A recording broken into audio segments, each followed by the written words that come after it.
Hola a todos, hoy es jueves 14 de mayo de 2026 y nuestro querido amigo, nuestro hermano Alex Cranor está con nosotros. Bienvenido de nuevo, Alex. Es un gusto acompañarte de nuevo, Nima, y saludos a tus oyentes y televidentes. Permíteme empezar, Alex, con la visita de Donald Trump a China.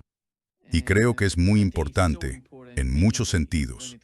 La economía, lo que pasa en Medio Oriente, en Ucrania y el panorama general. Cuando las dos grandes potencias se reúnen, hablan y deciden cómo será el futuro. ¿Van a cooperar? ¿Van a enfrentarse? Esa es la pregunta principal ahora mismo en la mente de los chinos. Si Estados Unidos va a, ya sabes, dar algún tipo de paso hacia algún tipo de asociación o una relación diferente, porque hasta ahora lo que hemos visto ha sido confrontación en Ucrania, en Medio Oriente, en Venezuela, y esto es lo que ella dijo sobre lo ocurrido hasta ahora. Hola, el presidente Trump y yo mantuvimos intercambios en profundidad sobre las relaciones entre China y Estados Unidos y sobre la dinámica internacional y regional. Ambos creemos que la relación entre China y Estados Unidos es la relación bilateral más importante del mundo. Debemos hacer que funcione y no estropearla jamás.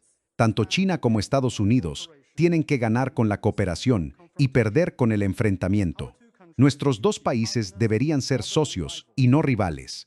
El presidente Trump y yo también acordamos construir una relación constructiva entre China y Estados Unidos, basada en la estabilidad estratégica, para promover un desarrollo constante, sano y sostenible de las relaciones entre ambos y llevar más paz, prosperidad y progreso al mundo. Y aquí está Donald Trump. Presidente Xi, por esta hermosa bienvenida, y esta noche es un honor para mí extenderle una invitación a usted y a la señora Peng para que nos visiten en la Casa Blanca el 24 de septiembre. Y esperamos con interés esa visita. Ahora quisiera alzar una copa y proponer un brindis por los lazos ricos y duraderos entre el pueblo estadounidense y el pueblo chino.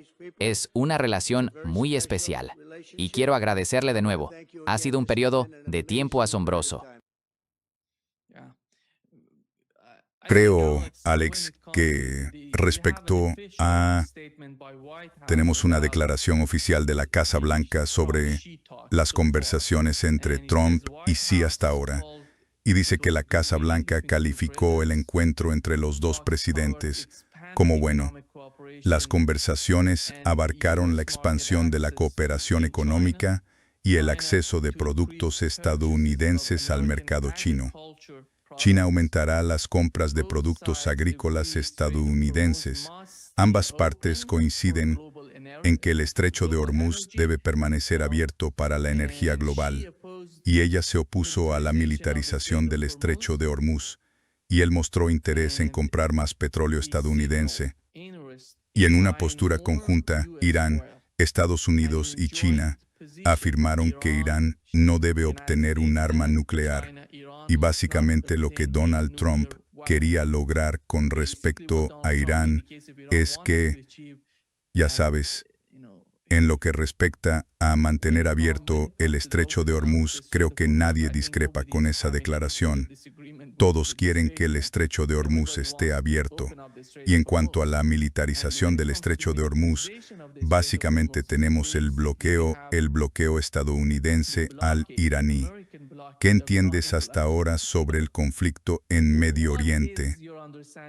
Y respecto a Donald Trump, sabemos lo que pasa en el estrecho de Hormuz y lo que él quiere.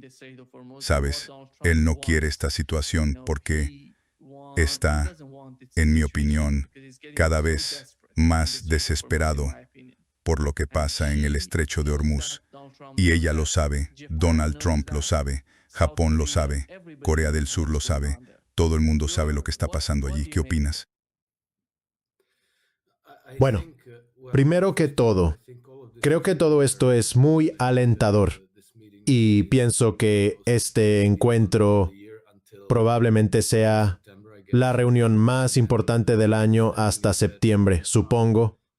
Y según tengo entendido, cuando Trump se vaya de China muy pronto, Vladimir Putin va a visitar China.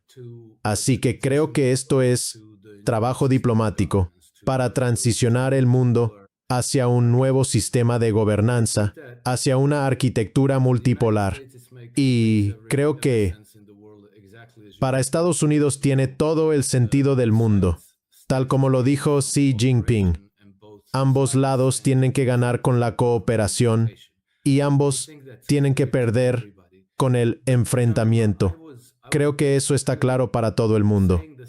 Pero, ya sabes, Nima, yo básicamente diciendo lo mismo respecto a Irán, que si Estados Unidos tomara el bando de Israel y atacara a Irán, solo habría desventajas.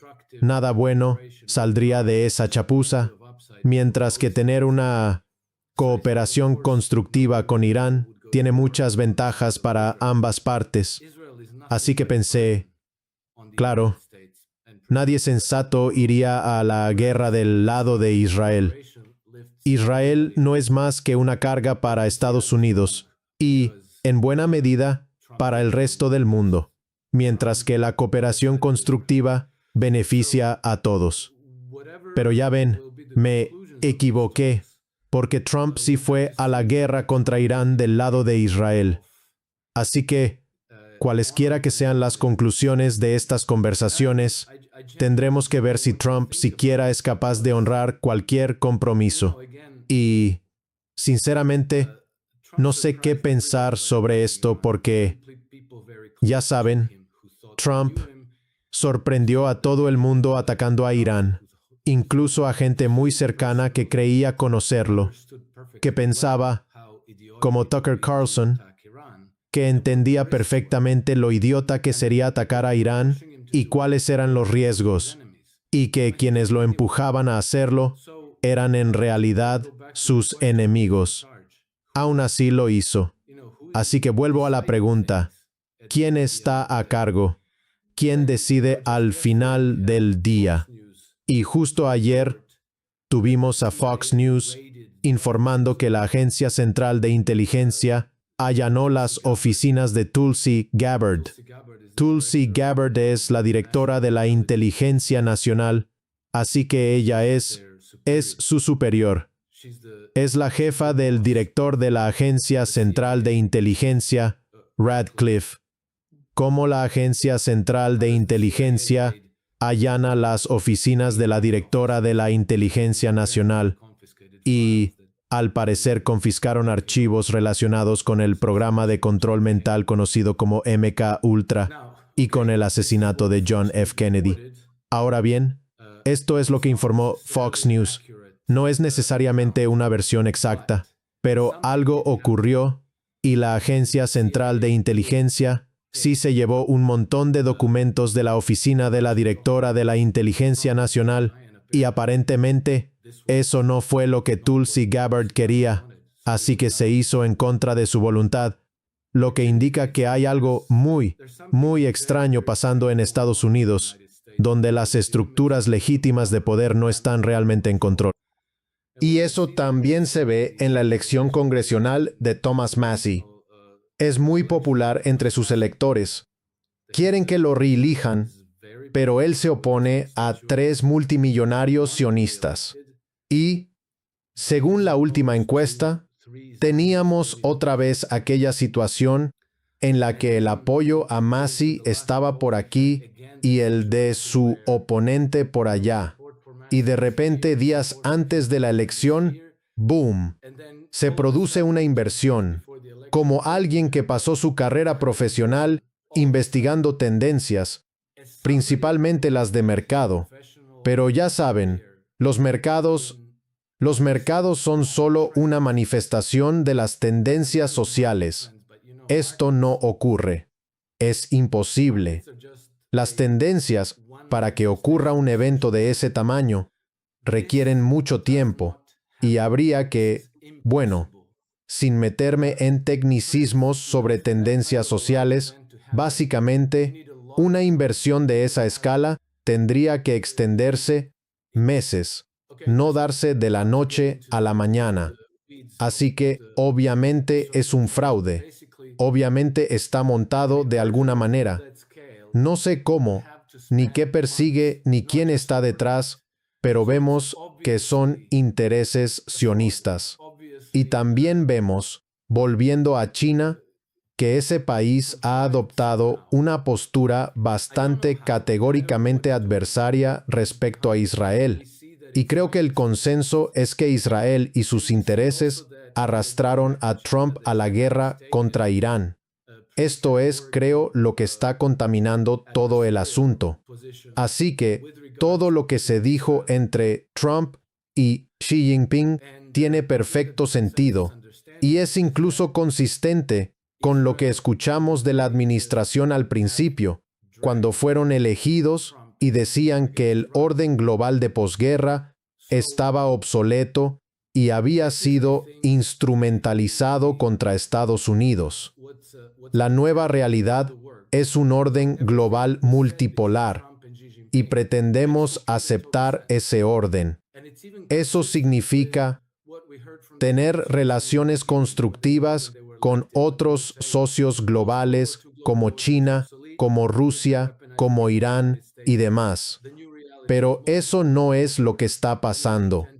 No es lo que ocurre en la realidad. Y creo que esos mismos intereses que están contra Thomas Massie, que quizá allanaron la oficina de Tulsi Gabbard, los que coaccionaron a Trump para atacar a Irán, también podrían sabotear las relaciones constructivas entre Estados Unidos y China. Creo que tendremos que dar mucho tiempo para ver qué pasa con esto. Pienso que los intereses empresariales, los comerciales, los económicos, los políticos, todo está inclinándose en una dirección y es evidente. Pero podría haberte dicho exactamente lo mismo respecto a los intereses entre Estados Unidos e Irán. Y en su lugar vimos la guerra. Entonces, ya sabes, para Irán está Israel. Para China está Taiwán. Obvias oímos. Y, bueno, quizá veamos en algún momento en el futuro que Estados Unidos, de alguna manera, intentará desestabilizar a China a través de Taiwán. Pero creo que se les está acabando el tiempo a estos planes. Creo que este sistema imperial y neocolonial de gobierno se está debilitando cada vez más y que el enfoque sensato, lo que ahora se dice abiertamente, está ganando credibilidad y fuerza, y espero que al final prevalezca. ¿Cómo está la situación ¿Cómo está la situación con cómo se va a resolver lo de Irán? No lo sé. Pero sí creo que Rusia y China podrían diseñar una salida que salve la cara a Trump. Y espero que lo hagan. Mira, la cuestión más importante para China es lo de Taiwán, que no se mencionó en esa declaración de Estados Unidos. Y eso no es una buena señal, en mi opinión, con el paso del tiempo, porque tenía que haberse mencionado algo sobre Taiwán en esa declaración, pero no fue así. Y el problema es, Alex, que no lo sé, porque la guerra en Ucrania y luego la guerra en Oriente Medio muestran que Estados Unidos no va a poder hacer nada en Taiwán.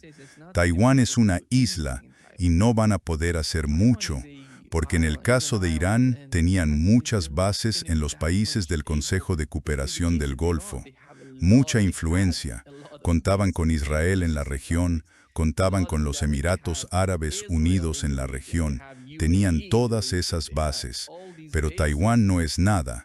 Ni siquiera es comparable. Sinceramente no creo que Corea del Sur o Japón lleguen a ser tan suicidas como para enfrentarse a China y ayudar a Estados Unidos de la misma manera que lo hicieron los países del Consejo de Cooperación del Golfo durante el conflicto entre Irán y Estados Unidos. Bueno, tienes razón. Perdón. Tienes razón y nadie tiene ganas de ir a la guerra contra China. Bueno, nadie tenía mucho entusiasmo por ir a la guerra en Ucrania y nadie tenía mucho entusiasmo por ir a la guerra en Ucrania y nadie tenía mucho entusiasmo por ir a la guerra contra Irán. Pero la guerra igual ocurrió. No es que nadie, pero quizá Israel sí. Quizá una pequeña fracción ultraderechista y lunática de la clase política ucraniana quería ir a la guerra contra Rusia y demás. Pero de alguna manera, ya sabes, estos intereses que nos mantienen en guerras interminables, en cierto momento acaban prevaleciendo. ¿Cómo acaban prevaleciendo? Tenemos que entenderlo. Y sinceramente no lo entiendo. Y no creo que mucha gente lo entienda, pero creo que la forma en que avanza la actual crisis política muestra que se están rebelando, y ya podemos ver que tiene que ver con Israel, pero también con el Ministerio de Asuntos Exteriores del Reino Unido, y tiene que ver con los neoconservadores y con esos multimillonarios sionistas en Estados Unidos.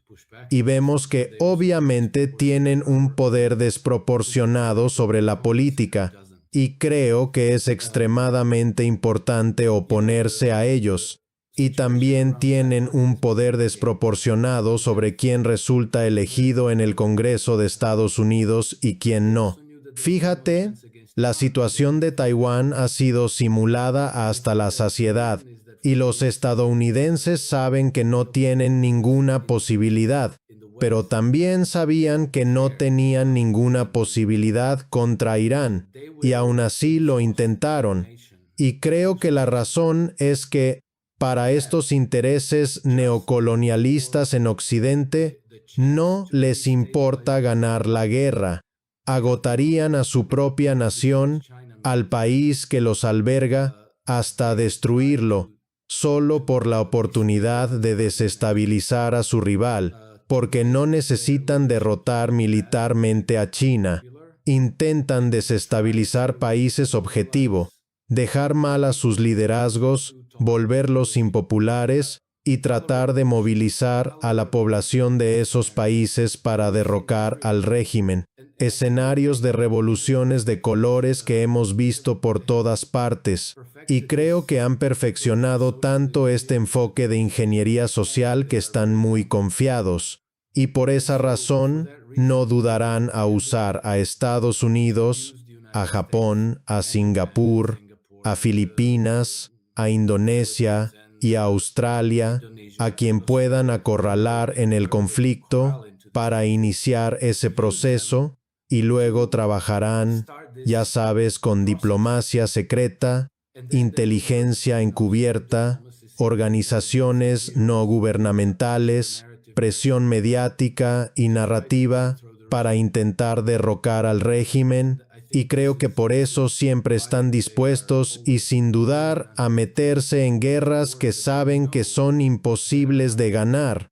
No les importa si ganan o no, y en realidad están absolutamente en lo cierto. Antes pensaba que no les importaba cuánta gente acabaría muerta. Ahora creo que sí les importa cuánta gente muere, pero no de la forma que esperarías. Quieren que mucha gente acabe muerta. Porque eso también reduce las presiones sociales en el país.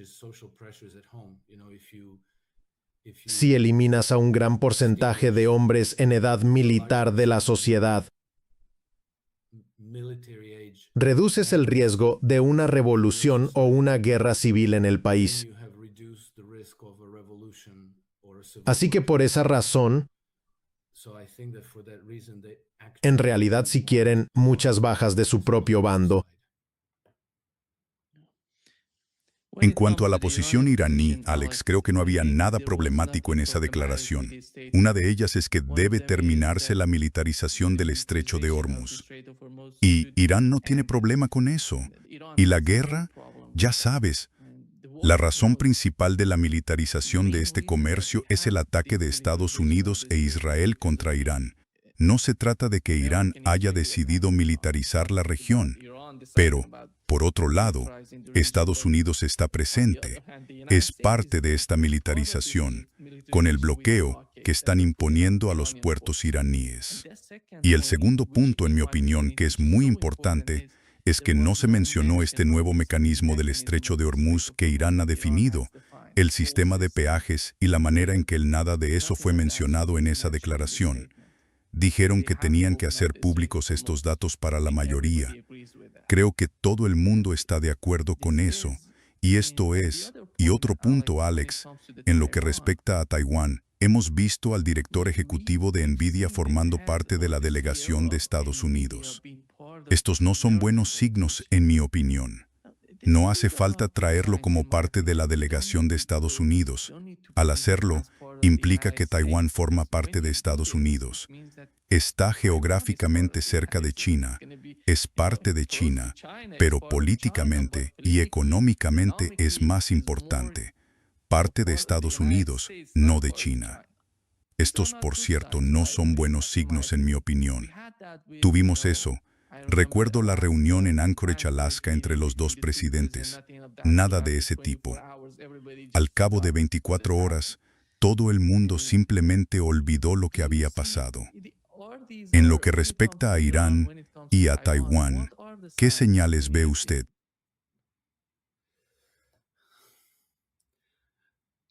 A mi parecer, esto no se resolverá sin lucha. Mire, lo que usted dice sobre la composición de las delegaciones de Trump no inspira mucha confianza. Tiene razón, y eso indica que hay intereses en la sociedad de Estados Unidos con fuerte influencia política que todavía quieren imponer su orden a China, forzarla a someterse, y creo que no renunciarán a eso fácilmente. Se le puede hablar con sentido común a Trump, y no lo sé. Por lo que sé, Trump podría entender ese razonamiento, y puede que todavía haya gente en su administración que comparta ese criterio. Pero, de nuevo, hay otros intereses que lo ven de otra manera. Y ya sabes, son intereses imperiales que le son ajenos a Estados Unidos. Pueden tener satélites y agentes en Estados Unidos, y muchos de estos directores ejecutivos saben de qué lado les conviene estar, pero no se sigue que eso sea el interés del pueblo de Estados Unidos. ¿Quién prevalece? Lo veremos en las elecciones, pero la otra parte ya no es ingenua. Ahora entienden que Trump puede cumplir sus compromisos, pero aún así tienen que mantener el dedo en el gatillo, como dijeron los iraníes. Y creo que, en lo que respecta a Taiwán, los chinos han aprendido lecciones muy valiosas de los iraníes sobre cómo luchar y cómo oponerse a este hegemón imperial. Así que no veo al bando estadounidense, al occidental, diciendo, vale, hemos visto la luz, simplemente haremos las maletas, cerraremos las bases militares, volveremos a casa y nos dedicaremos, por ejemplo, a arreglar el puente de Baltimore, que se derrumbó hace 2 años, y a reparar la infraestructura. Mantendrán todos sus activos en su lugar, porque seguirán intentándolo, ya sabes, su imperativo principal. Y esto se reiteró explícitamente incluso en 2019, bajo la primera administración de Trump, es mantener y defender la hegemonía de Estados Unidos sobre el continente euroasiático. ¿Quién formuló esto? ¿Quién formuló esta política exterior? Seguro que no fue el pueblo estadounidense. Creo que esos intereses siguen predominando en la política exterior de Estados Unidos. No la soltarán ni renunciarán a esas prioridades. Por eso, empacar y dejar China y el mar de China meridional en manos de China o dejar el Oriente Medio para Irán y otros países está fuera de discusión. Seguirán haciendo todo lo posible por mantener el statu quo tal como está, pero creo que están en una senda acelerada hacia la derrota y no veo esto terminar hasta que hayan sido completamente derrotados.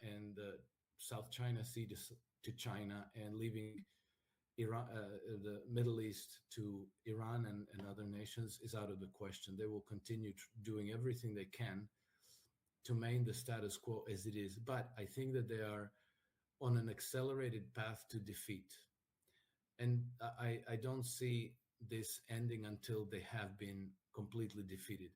Now Ahora han perdido a Ucrania, han perdido a Irán. Quiero decir, esos conflictos siguen en curso, pero creo que no hay forma militar de revertir esas derrotas. Y creo que quizá eso es parte de la razón por la que ahora parece que estamos ante una nueva pandemia. Porque las cosas van a empezar a desmoronarse muy rápido. Alex, creo que hay un problema fundamental con Estados Unidos. Pensábamos que la administración Trump, al llegar al poder, cambiaría algo de eso, pero hasta ahora no lo ha hecho. Y el problema fundamental, en mi opinión, es lo mismo que provocó el declive del Imperio Británico, expandirse hasta el punto de no poder sostener esa expansión. La política del Imperio Británico fue dividir y conquistar. De alguna manera, fíjate en Oriente Medio lo que ha ocurrido allí. Hay pequeños estados, ninguno de ellos podría defenderse. Así que, básicamente, están generando dinero para el imperio, para el sistema imperial, y no pueden usarlo para defenderse. Recuerda que el presupuesto de defensa de Arabia Saudita es algo así como 10 veces el de Irán. Así que ni siquiera es comparable, y no pueden defenderse. Hemos visto lo que pasó en Doha y en Qatar, cómo Israel fue, bombardeó Doha y volvió. Nadie fue capaz de derribar ninguno de esos cazas. Y lo que ha pasado con Estados Unidos, creo que está en la doctrina de Wolfowitz. La doctrina Wolfowitz es básicamente la esencia o el resultado del Imperio Británico. En esa doctrina se decía, nada de superpotencias ni de poderes regionales. Hay que combatir cualquier cosa de ese tipo. Así que eso explica lo que ha pasado hasta ahora en Ucrania y en Estados Unidos. Exacto. Y lo misterioso de todo esto es que el pueblo estadounidense no quiere esto. Siempre votan en contra. El pueblo estadounidense, en todo el tiempo que he seguido su política, con la excepción de la reelección de George W. Bush, siempre vota por el candidato antibélico. Así que siempre gana el que les promete acabar con las guerras en el extranjero. Y luego, siempre tienen más guerras. Así que eso es un misterio. Entonces, claramente, esa formulación de política, la doctrina Wolfowitz, y no debemos olvidar a Michael Ledeen, que decía que cada pocos años, Estados Unidos debería coger algún país pequeño de mierda y estrellarlo contra la pared para que todo el mundo entienda que vamos en serio.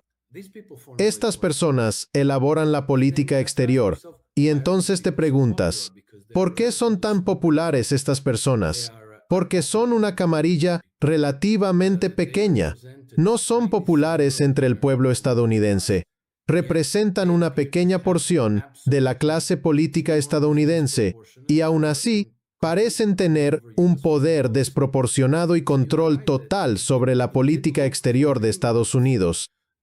Y tienes razón, durante muchos meses, prácticamente hasta el 28 de febrero, pareció que Trump tenía la intención de implementar una corrección de rumbo bastante radical en la política exterior de Estados Unidos. Estaba prácticamente en todas sus declaraciones. Venezuela fue algo problemático. Y debo decir que me quedé un poco desconcertado por rescatando a Javier Milei en Argentina con 40.000 millones de dólares. No entendí bien de qué se trataba, pero fueron, digamos, dos momentos sospechosos. Pero el ataque a Irán demuestra de forma concluyente que las fuerzas que van a usar el poder militar, financiero, diplomático y político de Estados Unidos en detrimento del pueblo estadounidense, de la economía estadounidense, de la sociedad estadounidense, siguen siendo dominantes, y la corrección de rumbo de Trump fue prácticamente de 360 grados. Y ahora volvemos a lo mismo, creo. No sé si las políticas de Trump son peores que las de George W. Bush hace 20 años. Son más o menos las mismas, solo que un poco más vulgares. ¿Y cómo pasó esto? Ese es el gran misterio que, creo, el pueblo estadounidense tiene que resolver. Y entonces hay que entender que no se va a arreglar esto votando. Y no se va a arreglar mediante las estructuras legítimas de las instituciones, porque todas están amañadas para que no se pueda hacer así. Tendrá que ser algún tipo de enfoque autoritario, como el de Abraham Lincoln. Eso fue hace mucho tiempo, pero durante la Guerra Civil de Estados Unidos, creo que Abraham Lincoln mandó detener, encarcelar o ejecutar a unas 10,000 o 20,000 personas. Y me refiero a políticos, académicos, jueces, generales y demás. Todos los que eran leales al Imperio Británico fueron eliminados. Y me pregunto si será necesario repetir algo así para restaurar la República estadounidense. Creo que la razón de Milei fue que estaba tan vinculado a Israel. Con Milikovsky y con Netanyahu pasa lo mismo. Exacto, no quería decirlo, pero ya que tú lo dijiste. Porque a Donald Trump le encanta todo lo que dice Netanyahu. Alex, Netanyahu dijo en su reciente entrevista en el programa 60 Minutes que estamos a meses de que la guerra contra Irán termine. ¿Cómo ves la situación de la guerra y la influencia que ha tenido hasta ahora en la economía global? Porque hay que afrontarlo. La guerra no ha sido como la de Irak, Afganistán o incluso diría Vietnam, porque esas no influyeron en la economía global. Y en el caso de Vietnam, sabemos que hubo bajas. Y en los casos de Irak y Afganistán, fue una derrota política para Estados Unidos. Se quedaron allí. No pudieron. Pero esta es la primera vez, en mi opinión, que Estados Unidos está perdiendo la guerra físicamente. No se trata solo de una decisión política por parte de la administración de Trump. Básicamente, no tienen las bombas, no tienen los interceptores, no tienen los radares, no reemplazaron los radares que Irán ha destruido hasta ahora, pero Irán ha reemplazado su arsenal. Ya sabes, están al 120%, tienen más de lo que tenían antes de que empezara esta guerra. Esa es la realidad de lo que está pasando. Bueno, sí, exactamente. Pero nada de esto es sorprendente, Nima. Esa es la ventaja del terreno propio. Eso es tener superioridad escalatoria en la región. Para la gente que piensa que la guerra es como un videojuego, librar una guerra a 10,000 millas de tu territorio es muy difícil. Tienes que suministrar todo por barco. Tienes que confiar en tus aliados y socios. Ellos mismos están siendo golpeados y están agotados. Sus economías se están desestabilizando y sus propios gobiernos podrían derrumbarse en un futuro cercano. Así que solo podía haber funcionado a muy corto plazo. ¿Sabes lo que planeaban, lo que deseaban? algo así como 3 o 4 días y ¡pum! Cambiamos el régimen, instalamos el nuevo régimen, el Shah o quien sea, declaramos la victoria y dominamos. El país es nuestro. Pero no fue así. Y obviamente todo lo que siguió es un proceso lento, donde el atacante se debilita y el defensor se fortalece. Además, el atacante cada vez tiene menos confianza y el defensor cada vez está más seguro. Y se nota en cómo negocian los iraníes. Su posición se hace cada vez más dura. Y cuanto más dure esto, más costoso será para Estados Unidos, para la administración Trump retirarse de esto, a menos que, quizá mediante la mediación china o rusa, consigan una salida que les permita salvar la cara. Pero aún así les va a costar. Creo que van a tener que hacer concesiones a Rusia y a China en ese caso. Así que pase lo que pase, creo que esto es el comienzo del fin del dominio occidental en Asia Occidental y también en todo el continente euroasiático. Esto es justamente lo que dijo Scott Basson hace unos momentos, Alex. Considerando la situación con Irán, déjame decir, sí, les interesa mucho reabrir el estrecho y creo que estarán trabajando con Malami a puertas cerradas en la medida en que alguien tenga algún peso sobre el liderazgo iraní. Y el verdadero problema aquí, es que, como sabes, nosotros no cambiamos el régimen, pero el régimen cambió. Se descabezaron varias capas del liderazgo y allí es muy difícil comunicar nada a alguien que pueda actuar o lograr un acuerdo general y hablar en nombre del liderazgo iraní.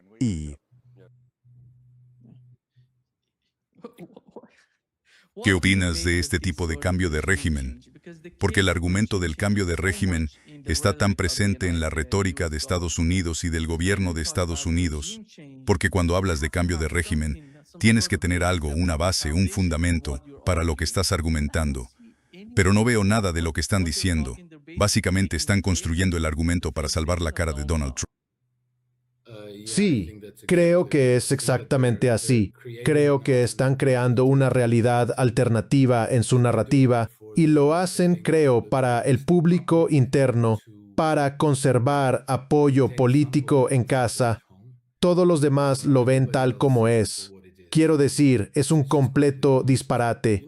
Pero, ¿sabes? Una cosa que diría sobre Scott Basson es, y también Netanyahu en la entrevista en el programa 60 Minutes la semana pasada, mantienen su narrativa y saben cómo vender su discurso. Pero, ¿sabes? Mi intuición es que, según el lenguaje corporal, no parecen nada confiados. Y, ya sabes, si estás acostumbrado a escuchar a Benjamin Netanyahu, siempre es muy arrogante, seguro y engreído. No fue así en la entrevista de 60 Minutes. Y luego hablaba de estas fantasías de, bueno, entras en Irán y te llevas el uranio, ¿y cómo? ¿Quién lo va a hacer? Lo intentaron, ¿no? No les fue muy bien. Así que creo que todos entienden que se acabó, que la batalla está perdida. Pero, ya sabes, ¿qué hacen? Tienen que alargarlo todo lo posible y esperar un milagro que los saque del apuro. Y el propio Trump necesita intentar ganar las elecciones de medio término. Y tengo que decir que me pregunto si, ya sabes, al ver de nuevo las elecciones de Thomas Massie, de alguna manera el sistema amaña las elecciones con regularidad y aparentemente son muy buenos en ello.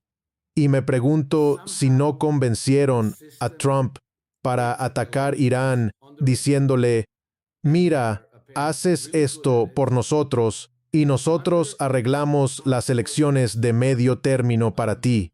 Nos aseguraremos de que todos tus candidatos ganen. Me pregunto si eso no fue un trueque. ¿Quién sabe? Pero he seguido un poco la reelección de Thomas Massie y creo que hay mucho que analizar ahí, porque te garantizo que esta inversión de candidatos populares que de repente pasan a ser impopulares y los impopulares que de repente se vuelven populares, simplemente no ocurre. Eso no existe en una sociedad. Isomensotelas. Esto está totalmente orquestado. No se trata solo de Massie, Alex. No, no. Massie es solo la prueba de fuego, ya sabes, de cómo operó el sistema. Y esa prueba de fuego confirma sin lugar a dudas el amaño.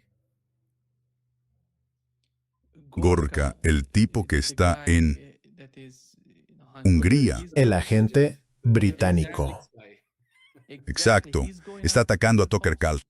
Sí, bien. Ahora dice Tucker Carlson, tenemos que reevaluar y reconsiderar a Tucker Carlson y las políticas con las que está intentando manipular al país. Y básicamente, en esencia, lo que dice es que él es un agente extranjero en suelo estadounidense actuando, porque lo ven como un enemigo, no solo por el caso de Irán, sino también por el de Rusia. Literalmente lo consideran un enemigo del sistema. Sí, y no sé hasta qué punto esta administración con Donald Trump se volverá suicida en los próximos meses, pero si siguen por ese camino, será el fin de todo. Sí, es un momento muy, muy peligroso y creo que las cosas podrían ponerse realmente feas porque siempre debemos tener en mente que el Israel no es solo la patria del pueblo judío. Israel es el producto del proyecto sionista. Y el proyecto sionista es mucho, mucho más grande que Israel y ha infectado a la mayoría de las naciones occidentales. Y todo el mundo está empezando a implantar leyes contra el discurso de odio. No están dirigidas contra nadie más que contra los antisemitas. Y han ampliado la definición de antisemitismo hasta, si criticas a Benjamin Netanyahu, eres un antisemita. Si criticas el genocidio, eres un antisemita. Si pides, por favor, que dejen de matar a los niños, eres un antisemita. Entonces dicen algo así, Dios mío, los incidentes antisemitas se han disparado. Tenemos que censurar más. Y si la gente sigue dispuesta a decir lo que piensa sobre todo esto, entonces los declaran antisemitas, terroristas domésticos y enemigos del Estado y demás. Y todo este proceso nos empuja lentamente hacia el totalitarismo. Y creo que, no sé, en Europa es muy evidente. En Estados Unidos creo que es un poco diferente porque la democracia estadounidense, lo que quede de ella, es mucho más robusta. Tienes el nivel federal y luego el nivel estatal. La gente, ya sabes, vota por sus representantes y senadores estatales y sale a votar. Realmente votan por sus alguaciles, por quienes hacen cumplir la ley, tienen la segunda enmienda, tienen la primera enmienda. Esas cosas están muy claras, están por escrito y la gente está dispuesta a defenderlas. Y están dispuestos a desafiar a cualquier autoridad que intente restringir sus derechos. Así que cuanto más presione el cabal imperial como Sebastian Gorka y Larry Ellison y toda esa gente, más la gente estadounidense se resistirá. Y puedes ganar una serie de, ¿cómo lo llamas? Puedes ganar varias batallas, pero no puedes vencer al pueblo. Ninguna estructura de poder puede someter por completo al pueblo, especialmente si está armado. Eso no es irrelevante y probablemente por eso han estado tan desesperados por eliminar la segunda enmienda y desarmar al pueblo estadounidense, como lo han hecho con el pueblo británico, con el pueblo australiano, y así sucesivamente. Pero no veo que eso tenga éxito en Estados Unidos, y si este conflicto sigue escalando y nadie está dispuesto a ceder, en algún momento podría convertirse en una guerra civil. Esarei muy seyesen kalale.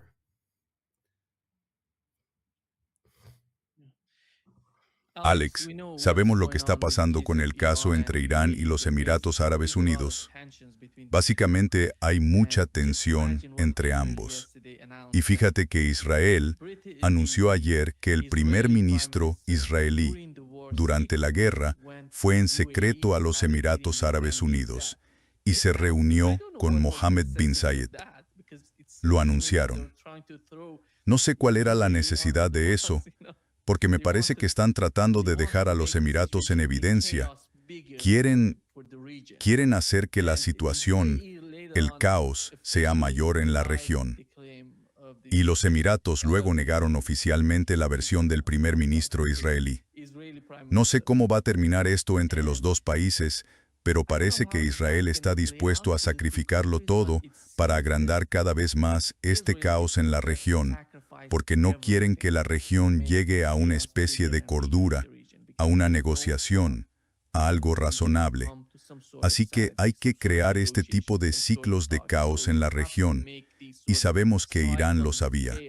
Por eso los Emiratos fueron atacados más que cualquier otro país de la región. Recibieron más impactos que los que sufrió Israel por los misiles iraníes. Sí, correcto. Me parece que los Emiratos Árabes Unidos se han convertido en el aliado más firme de Israel en la región. Y, ya sabes, los Emiratos no solo han estado atacando a Irán. Incluso antes de que empezara la guerra contra Irán, los Emiratos iban en rumbo de colisión con Arabia Saudita, básicamente en nombre de Israel, porque han estado apoyando el sur de Yemen, han apoyado Somalilandia, han estado muy activos en Sudán, de una manera que es una auténtica atrocidad. Y han hecho todo esto en cooperación con Israel, y principalmente en beneficio de Israel. Así que creo que los Emiratos son muy importantes para Israel en este momento, como un peón en la vecindad de Arabia Saudita, Irán, Omán y demás. Y por eso Israel, aún estando en guerra en 6 o 7 frentes, aún así envió a sus especialistas en defensa aérea y tropas a los Emiratos para defenderlos, e incluso enviaron parte de su Iron Dome y, creo, baterías del sistema David's Link para defensa aérea en los Emiratos, junto con tripulaciones para operarlos. Pero aparentemente no ayudó mucho. Pero eso demuestra que la alianza es real. Y el hecho de que los Emiratos lo nieguen ahora te dice lo impopular y controvertido que es, porque nadie se suponía que debía saberlo. Así que creo que los Emiratos probablemente ya pasaron su fecha de caducidad, y lo mismo podría pasar con Israel. Y creo que los Emiratos muy probablemente serán reabsorbidos por Omán, y Israel tendrá que cambiar por completo, incluso quizá cambiar de nombre, y no será un Estado supremacista étnico judío. Probablemente tendrá que ser un país normal, con 3 pueblos constituyentes completamente iguales ante la ley: judíos, cristianos y musulmanes. ¿Cuánto puede tardar eso? No lo sé, pero creo que el 28 de febrero fue el punto de inflexión que acelera todo, y creo que incluso, ya sabes, puede parecer ahora que este conflicto entre Estados Unidos y Europa y Irán está estancado, que nadie quiere dar un paso atrás. Pero hay que recordar que Irán está en casa y ya está acostumbrado a las sanciones y a las crisis económicas. Eso no es así para Estados Unidos. Y la presión sobre la administración de Trump sigue aumentando, aunque no haya combates activos, porque el precio del petróleo está subiendo. Hoy, el crudo West Texas Intermediate cotiza a $100 el barril.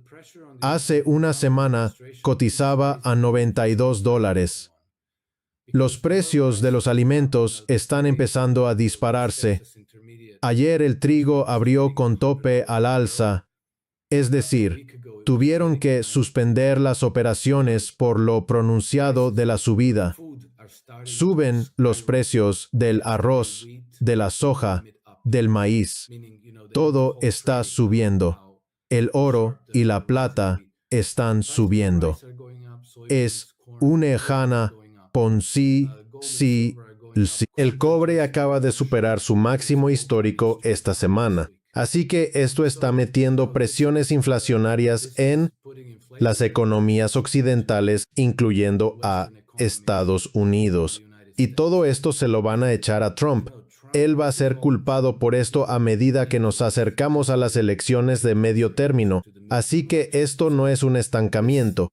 Esto es que Estados Unidos está siendo absolutamente vapuleado. Tendrán que hacer algo al respecto. La situación en Japón es tan grave que el primer ministro de Japón llamó y habló con el presidente iraní para que permitiera a uno de esos petroleros pasar por el estrecho de Hormuz. Creo que en el caso de Japón y Corea del Sur, sabemos que Japón es aliado de Estados Unidos.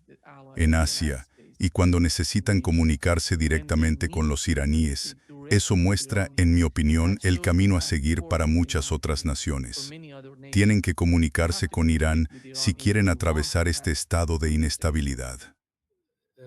Exacto. Esto es el comienzo del colapso de estas alianzas.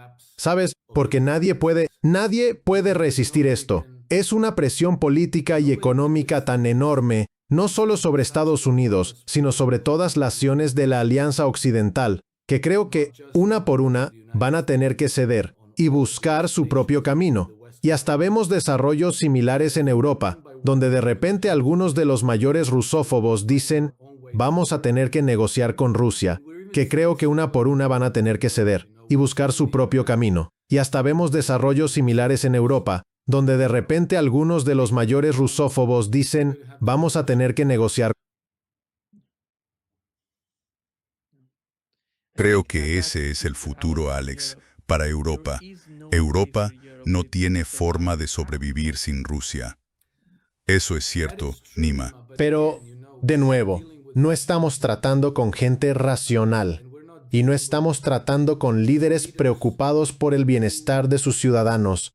Si no, los alemanes no desmantelarían todas sus centrales nucleares. No estarían cerrando todas sus centrales térmicas de carbón.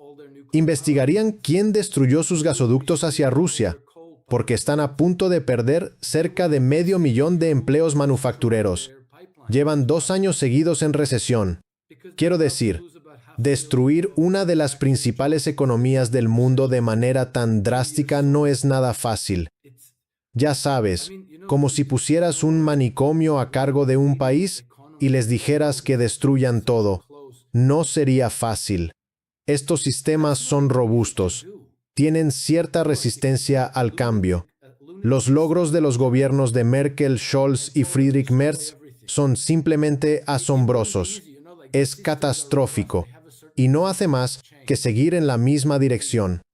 No es de extrañar que Alternativa para Alemania sea ahora el partido más popular en Alemania. Y eso significa que o conseguimos un cambio de régimen o un cambio de gobierno en Alemania, o se produce una guerra civil. Lo mismo en Reino Unido, lo mismo en Francia. Las cosas se están calentando de verdad y, otra vez, no creo que sea coincidencia que de repente tengamos este nuevo susto por un virus que es extremadamente improbable que se propague, pero de repente se está extendiendo por todas partes.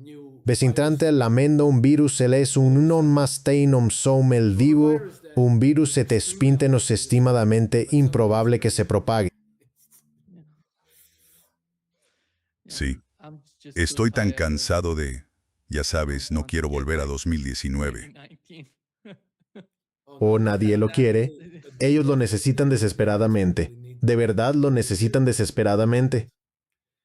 Pero ya veremos, ya sabes. En 2019 nadie estaba preparado. Nadie estaba preparado.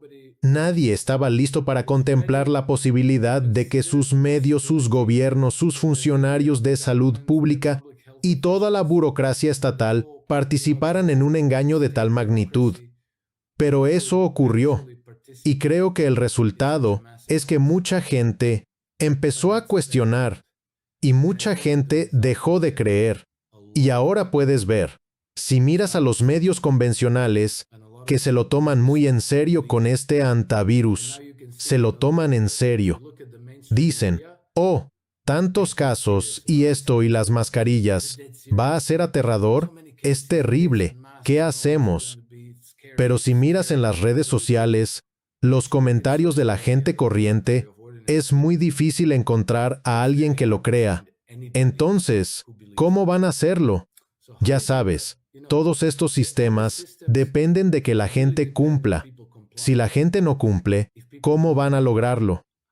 No lo sé, pero, ya sabes, el hecho de que lo intenten muestra que están muy desesperados. Sí, exactamente.